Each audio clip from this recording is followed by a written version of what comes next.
Hey guys, it's JB. Welcome back to Third Eye Lucid Flow. Today I just wanted to finish up and take a look at the finals here between Messi, Argentina, and the number breakdown of the World Cup. So basically, when we take a look at this, Lionel Messi and Argentina, the 36 game unbeaten streak runs end at the World Cup, and guess who beat them? The host country, so to speak, Middle East, so Saudi Arabia. So that's going to generate a lot of interest in Saudi Arabia for football and in the Middle East now because we got the new stadium in Qatar as well. So we're really building up the game over in the Middle East, and that's what we need to do because basically, like Argentina, they're well represented in soccer. As we can see, they won the recent World Cup. But we need to start developing other countries like Saudi Arabia because I believe that FIFA is going to be expanding the amount of teams that are going to be in this World Cup. I believe possibly up to 48. Anyways, so we need to get other countries interested like Saudi Arabia, like Canada, some of these other countries that have been sitting in the wings for a while. We need to incorporate those into the game of soccer.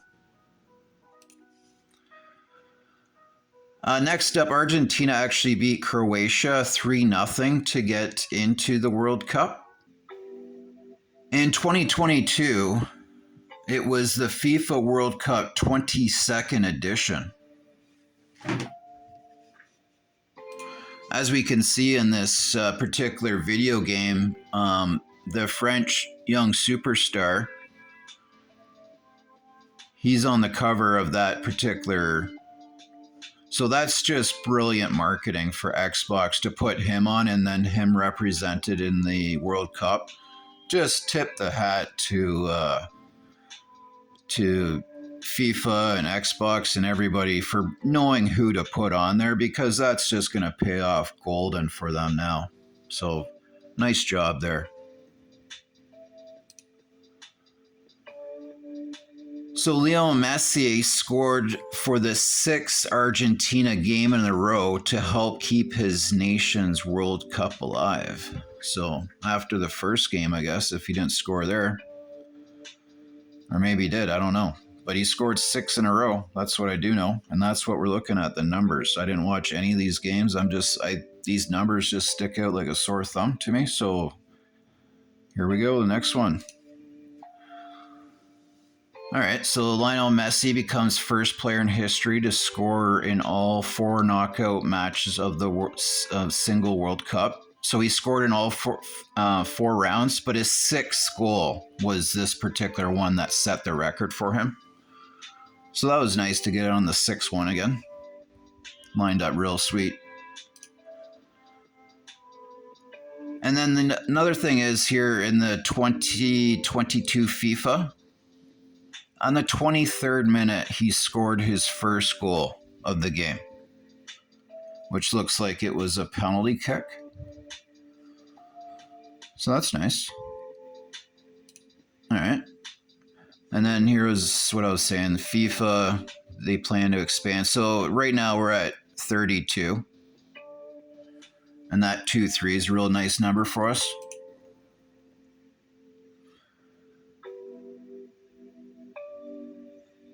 So Argentina's longest active unbeaten streak started in 2019. On November the 16th, Argentina beat UAE 5-0 to extend its unbeaten streak to 36 matches. All right, and then like I said, one of the biggest upsets of the tournament was this one right here, the Saudi Arabia Argentina. That was the first game, and that was on the 22nd of 11. So 11 and 22, that's our 33. And this game was a 2-1, so that's a 3. And in this particular game, major losses were absorbed, of course, because Argentina eventually went on to win. But, nobody expected Saudi to pull this one out of the hat. But of course they did, so the major sports bookies, Vegas or whatnot, they won huge. And you know, hopefully all those people that, gambled, gambled smart, I guess, right? All right, so these are the two best players in the final. And if you take a look, they're both wearing the 1-0. So it's showing that he's number one on the team, he's number one, and then there's two of them, two number ones right there. So these are the two best players. Now, there are actually three that were tied for the total points. Alvarez, Messi, and this young gentleman here from France. But by far, these two players were the best players of the tournament, and they really were able to shine in the last game there and show you their capabilities of what they're able to do. And as I mentioned, there's the numbers there in the final. Everybody had 3 points, tied for the three of them tied at the top.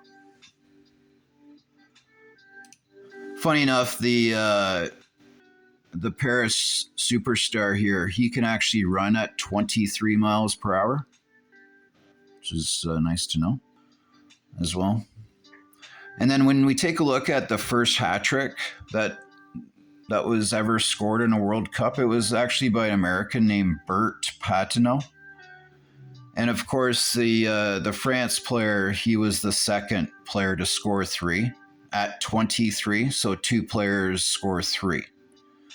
But then when I take a look at Bert, when he did this, he actually did it in 1930. And then I take a look at a little story about it here. And I guess these guys went on some sort of a trip or something. And their voyage, entitled 35 Days at Sea, and was punctuated by a third place finish in their first FIFA World Cup. So he started 3 games in that, played 3 games. He got 4 goals, so his goals average was 1.33. At that time, there was no numbers on the jerseys, and he finished third in scoring in that particular tournament, did Bert. Now we want to talk about Qatar here for a moment, because the human rights atrocities were absolutely asinine, in my opinion. We see these young men here with signs trying to display that, maybe that they're not being treated fair. So that is a problem. I don't think that people being not treated fairly should equal, Messi getting goals in the World Cup. That just doesn't seem proper. The deaths that were estimated on the Qatar construction site, the estimate was that 6,500 workers have died on the construction site in Qatar. And so that is astounding to me to hear, because if that ever happened where I live here in Canada, people would be up in arms, basically. And I don't think that this would even go through, to be quite honest. So seems like on the marketing side, it was a big win for FIFA. On the human rights side, it was a big loss, however. Anyways, I hope you enjoyed the video. Like, share, subscribe. Have a great day.